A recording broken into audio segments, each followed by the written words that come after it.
what scriptures you would suggest for refuting sola fide. Well, go through Matthew 7 and go to Matthew 25 and show where Jesus says, not everyone says, Lord, Lord, to the kingdom of heaven, but those who do the will of my Father in heaven. That's Matthew 7, 21 to 23. And then Matthew 25, 31 to 46. So say, here Jesus says, you will be rewarded for your obedience to his law, or you'll be condemned by not obeying his law. Because he says, he who does the will of my Father shall enter the kingdom. He says it, Matthew 7, 21, 23. Read all the way to 27. And Matthew 25, 31, 46 for starters. And then when he tries to tell you that the Bible teaches sola fide, where it says you're justified by faith, not by the works of law, say, yeah, that's not Paul's point. Paul is talking about is that the Jews are insisting that you need to observe the Torah in order to be rewarded with immortality. Paul's point is, no, it's not the works of the law. It's faithfulness to Christ. And here's where people get confused. What he means by faith is he means faithfulness. And I'm going to give you the verses. Paul tells you what he means by faith because he cites Habakkuk chapter 2, verse 4. Habakkuk chapter 2, verse 4, however you want to pronounce it. He cites that passage 3 times because I believe Hebrews is from Paul. He used an amanuensis to write it, but it's his sermon. He uses Habakkuk 2, verse 4 in Romans 1:17, Galatians 3, verse 11, and Hebrews 10:38. Go back and look at the Hebrew of Habakkuk or Habakkuk 2:4. It says, the just shall live by his faith. The word faith, imuna, means by his faithfulness. The righteous will live by being faithful. So for Paul, faith is being faithful to God. What he was debating is, the Jews were saying, the only way you can be faithful to God is keep the works of the law, Torah. He goes, no. Being faithful or having faith that justifies you is being committed to doing what God tells you to do when he tells you to do it. So before the law of Moses, how was Abraham faithful? How did he have faith? By doing what God told him to do. During the time of Moses, how does someone show that he has true faith? How does he or she show that he's faithful? By doing the law of Moses. Now that Christ has come, having faith, being faithful is to obey the commands of Christ. That's all he's saying. Faith for Paul means faithful, being faithful. That's what James is saying. The true faith is the faith that is working, obeying, being faithful. The dead faith is the faith that's simply mental assent. Okay, so Paul, that's his view of faith, being faithful. And how do I know? Again, let me remind you, he cites Habakkuk chapter 2, verse 4, in Romans 1:17, Galatians 3:11, Hebrews 10:38. There gives you definition of what faith is for Paul.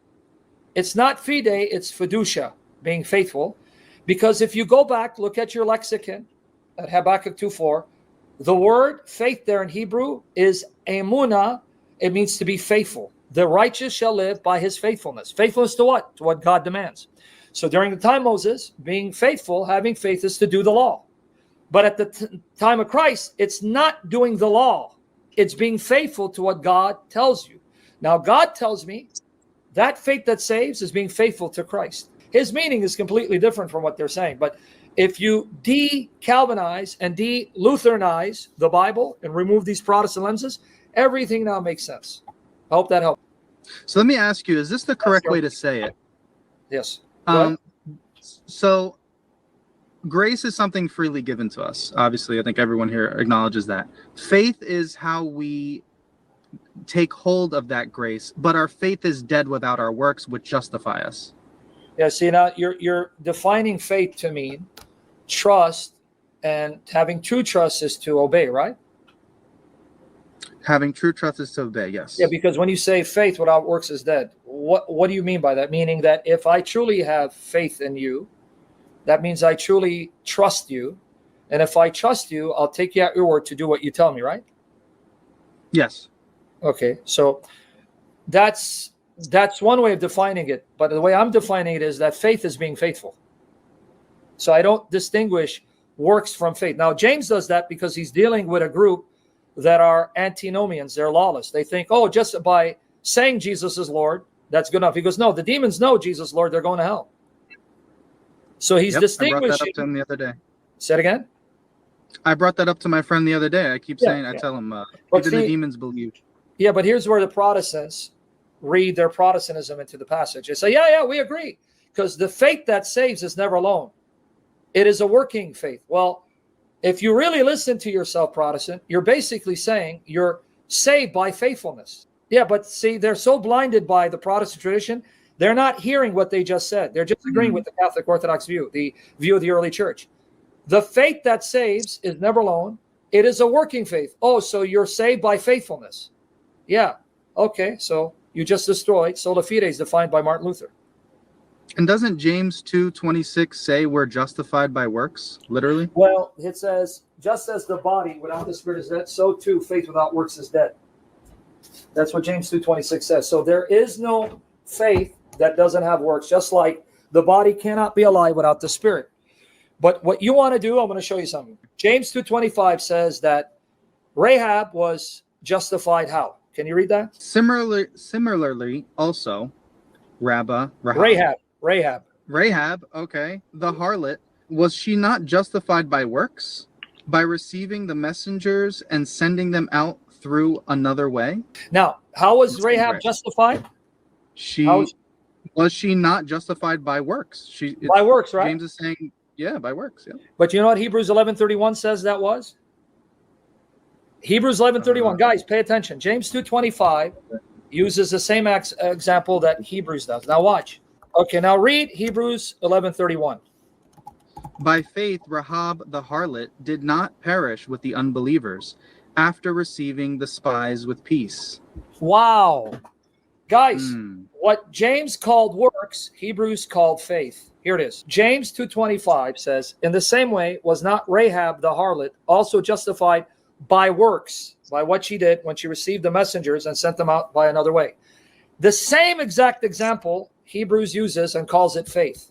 Here it is. I wanted you to see it. Hebrews 11:31, brethren. Hebrews 11:31. Same example of James, but here Hebrews calls it faith. By faith, Rahab the harlot did not perish, along with those who were dismayed after welcoming the spies in peace. So what she did is called faith. But James says that is works that justified her. Okay, I'm confused.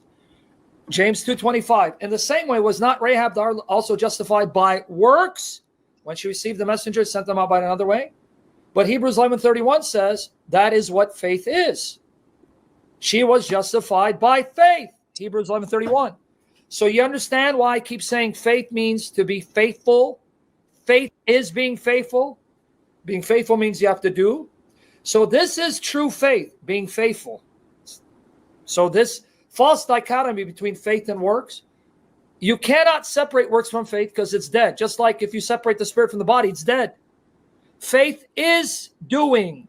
Faith is obeying. Faith is being faithful. That's what true sola fide is. Solely by your faithfulness. That's it. End the story, man. You can then turn the tables against them saying, hold on, buddy. You know, believing is a work. Do you know Jesus says believing is a work? So if you're not justified by works, then you're not justified by believing either. John 6:27-29, brethren, says believing is a work you do. Believing is a work you do. So if you don't understand what Paul means, you're not justified by works, you're going to have a whole lot of contradictions if you're a Protestant. John 6:27-29. This is Jesus. Yep. This is Jesus saying it. Yeah. Therefore they said to him, what should we do so that we may labor in the works of God?